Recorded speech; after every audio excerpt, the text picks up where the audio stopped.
Assalamualaikum warahmatullahi wabarakatuh. Dalam kesempatan saya kali ini, saya akan berbicara tentang bagaimana mengenal Allah.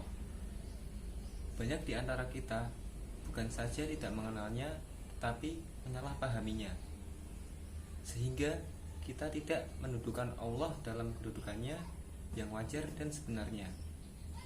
Memang, kata Imam Ghazali, kalau kita bertanya kepada seseorang, apakah Anda mengenal, katakanlah, sosok Trump, boleh jadi jawabannya ada dua, dan kedua jawaban itu bisa benar.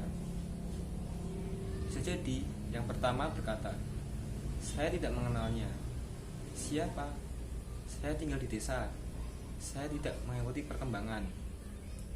Tapi boleh jadi juga ada yang menjawab, saya kenal dia.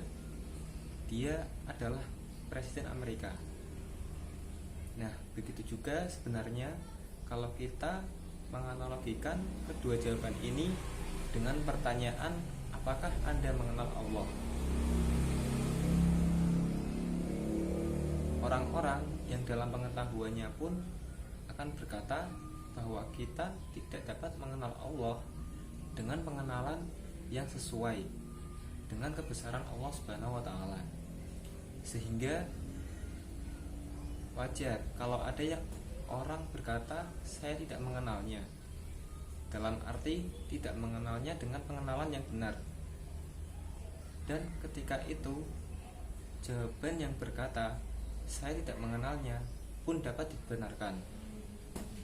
Betapapun Allah Subhanahu wa taala telah memperkenalkan dirinya yang antara lain dengan nama-nama yang indah itu, yaitu Asmaul Husna. Walaupun harus diakui bahwa nama-namanya yang indah itu adalah sekedar pendekatan kepada kita, karena digarisbawahinya bahwa Allah tidak ada yang serupa dengannya. Bahkan Al-Quran menggunakan istilah laisa kamitslihi syai', tidak ada yang sepertinya. Sepertinya saja tidak ada, apalagi yang sepertinya, apalagi yang sama dengannya.